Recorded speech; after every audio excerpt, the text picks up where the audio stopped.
Hi everyone, welcome back to another episode of Southview Voices, a podcast highlighting the amazing things our school is doing. My name is Emma and I'm currently an 8th grader. My name is Keya and I'm currently a 7th grader. Today we are joined by Teresa Peterson. Ms. Peterson is the author of Voices from Pejuhutazizi, Dakota Stories, and Storytellers, among other books. We are honored to have this time with her and for her willingness to tell her story and help us learn with her.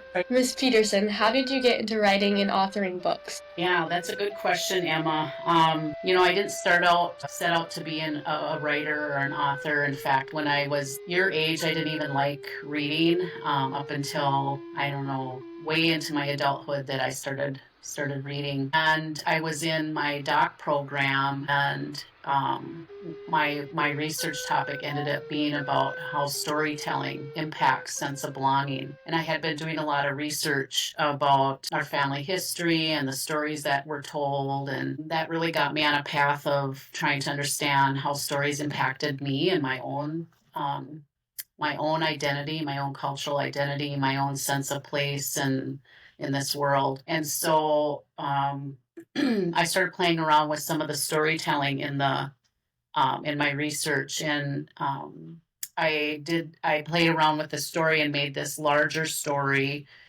about my mom's experience with storytelling and how she grew up with some storytelling.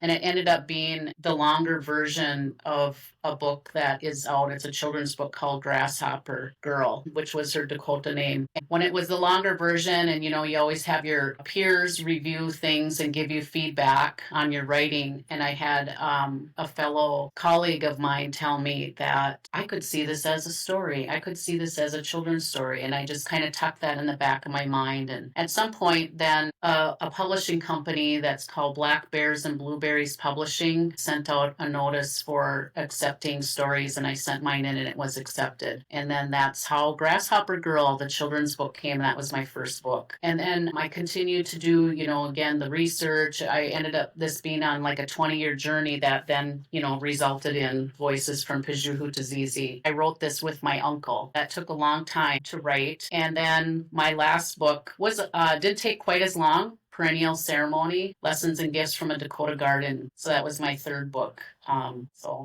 It's not a typical or conventional story about getting into writing at all. So there's always hope for people, even if they didn't enjoy reading when they were younger. We understand that you are from the Upper Sioux community in Sisseton, Wahpeton, Dakota, as well as the St. Cloud, Minnesota German American community. We are interested in celebrating the cultures of various communities. Can you tell us about your cultures?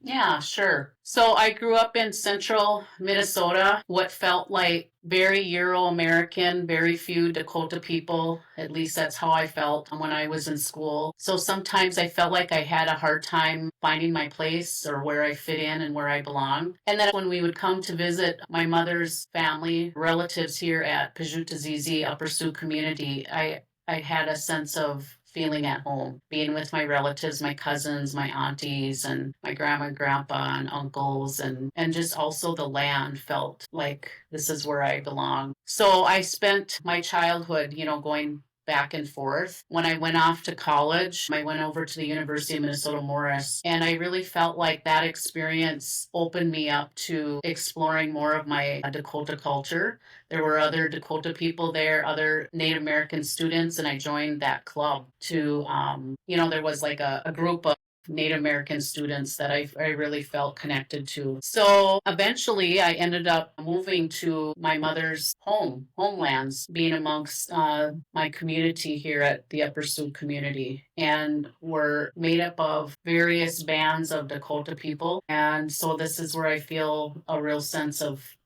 home.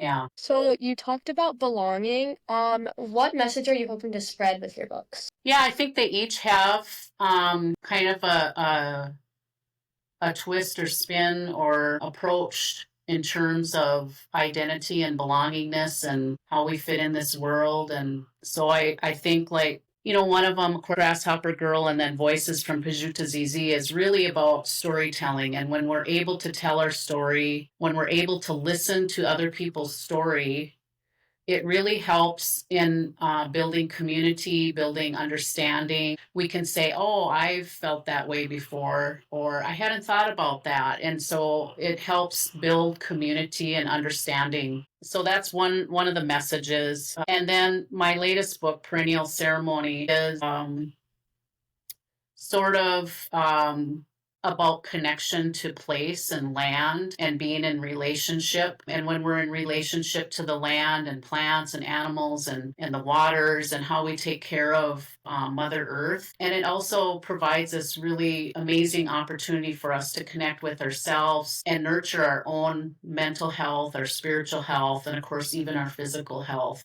So those are the main broad sweeping connections I hope people can make from those books.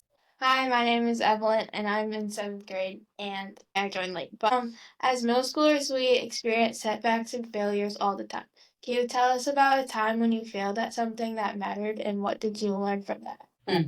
Well, one thing is I'm an avid gardener, and so gardening is all about experimenting. There's, so many elements that go into it that, you have to experiment, and sometimes there's failure, and then you learn from those. But I'll give you one example. I also like to sew. My mom is a prolific sewer. She can put together beautiful star quilts, and when I was a kid, she used to sew our clothes, and so she's very talented. I am not as talented as her. It takes me a bit of a struggle to practice to get something down. And so one of them is I like making ribbon skirts. You probably see a lot of people wearing ribbon skirts. That's really popular right now. And when I want to put in pockets, which are really practical, they're very challenging to me. In my mind, it's hard for me to sew those on correctly. So I've sewed them on, where they were sticking outside, where they were backwards. I've have to really work hard to get those pockets. What that's really taught me is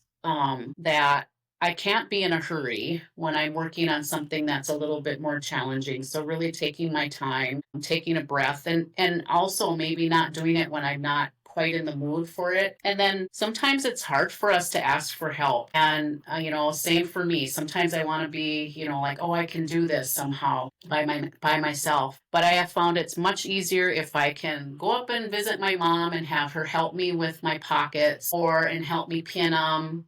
Or maybe I'll sit and watch a YouTube video over and over until I kind of get, okay, here's this first step and get that done. So I think those are the big things, practice, patience, slowing down, and then getting some guidance and help from others. The Dakota people have been in Minnesota for a really very long time. What was Minnesota like way back then? Well, I can only read about it and hear about it. I got to spend a lot of time with my grandma before she passed away. She was one of my teachers for language and our cultural life ways. I learned how to make some of our traditional foods, and she would tell me different stories about how it was for her growing up. She grew up in 1912. So long time ago. And she was in part raised by her grandmother. So, she told me that life was very simple. You slept well. She said we ate well.